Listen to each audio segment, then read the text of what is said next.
এখানে আমাদের প্রথম এবং প্রধান সমস্যা হলো নদী ভাঙন সমস্যা।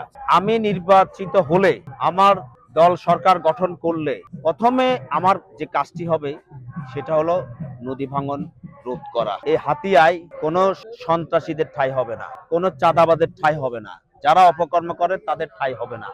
এটা আমি প্রথম থেকে বলে আসতেছি। ইনশাআল্লাহ আমরা ক্ষমতা আসার পরে এগুলো আপনার দৃশ্যমান আপনারা দেখতে পাবেন। আমি এখনো ভোটের পরিবেশ নিয়ে আমি সংখ্যা দেখতে পাচ্ছি না, যেটা আপনারা বলছেন। তবে আমি আপনাদের মাধ্যমে বলতে চাই, সাংবাদিকদের মাধ্যমে, প্রশাসনকে নিরপেক্ষ থাকতে হবে।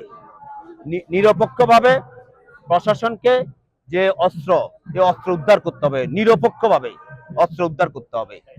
আর সাধারণ মানুষ এখানে আছে, সাধারণ জনগণ এখানে বসবাস করে, বিভিন্ন মতের মানুষ এখানে বসবাস করে, সবাই যাতে ভোট দিতে পারে সেই ব্যবস্থা প্রশাসনকে করতে হবে।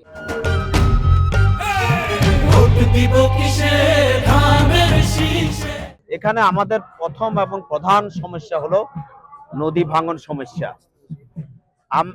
আমি নির্বাচিত হলে, আমার দল সরকার গঠন করলে প্রথমে আমার যে কাজটি হবে সেটা হলো নদী ভাঙন রোধ করা।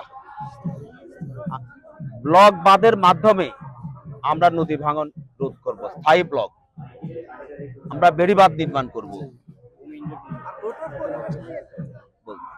তারপরে এখানে অনেক নদী ভাঙনের কারণে হাজার হাজার মানুষ এখানে সর্বশান্ত হয়ে গিয়েছে।